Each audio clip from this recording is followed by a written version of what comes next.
Are you feeling overwhelmed and anxious in your quest to find that perfect dream home? Being a buyer, especially the past few years, has been really difficult during the pandemic. The market has been beyond challenging. Losing bids, limited time slots for showings, and often the stress over having to go in and put in a bid that's higher than you really wanted to pay because you're in a highest and best situation. Hi, I'm Dr. Julie Connor, licensed associate real estate broker and team lead with Julie Dream Homes team at eXp Realty. I'm also a registered dietitian and board certified functional medicine practitioner. I have 10 tips for you for managing stress as a buyer. And in this video, I'm going to be discussing 5 tips. And in my next video, in part 2, I'm going to be discussing 5 additional tips. Tip number 1, choose the right realtor. Choosing the right realtor can really make the difference between tons of stress and hardly any stress. And I hope that you'll consider choosing me as your realtor if you're in the New York or Connecticut area. I can assure you that I will help you keep down your stress as much as humanly possible. And if I'm out of your market area, please make sure that you interview realtors. And I'll tell you, if you need help having me find a realtor for you, give me a text, give me a call, please do that. I can help you find somebody that would be just perfect. Give me a shout out. And you shouldn't necessarily choose somebody who's the busiest in your area. You should choose somebody who's the best for you.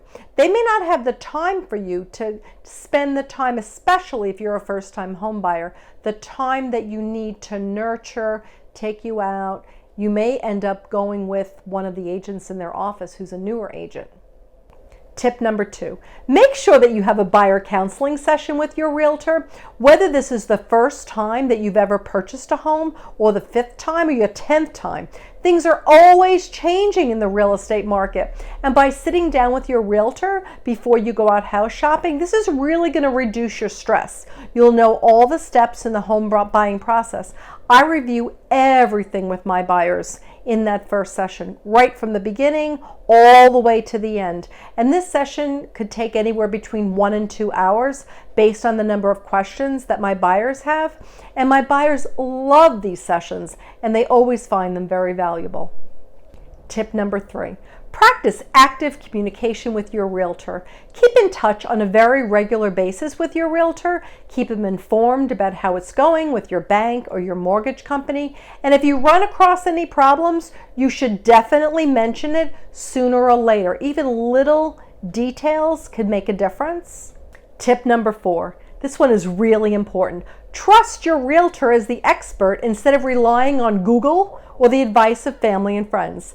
And I've seen all too often parents of first-time homebuyers give advice to their children based on one real estate experience they had literally 30 years ago with their first home.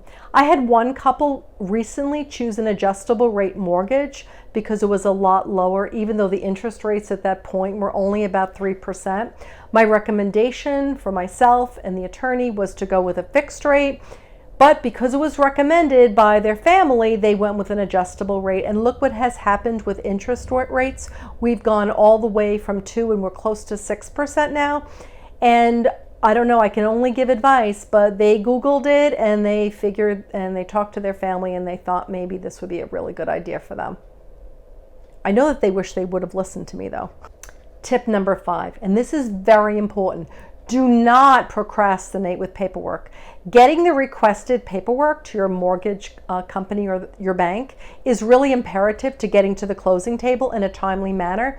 It can really delay your closing date, which can cause other problems, such as an increase in interest rates once you've gone beyond that projected closing date, and that may be the lock date where the interest rates go up after that. So please make sure you don't procrastinate on paperwork. This will really make a difference in your stress.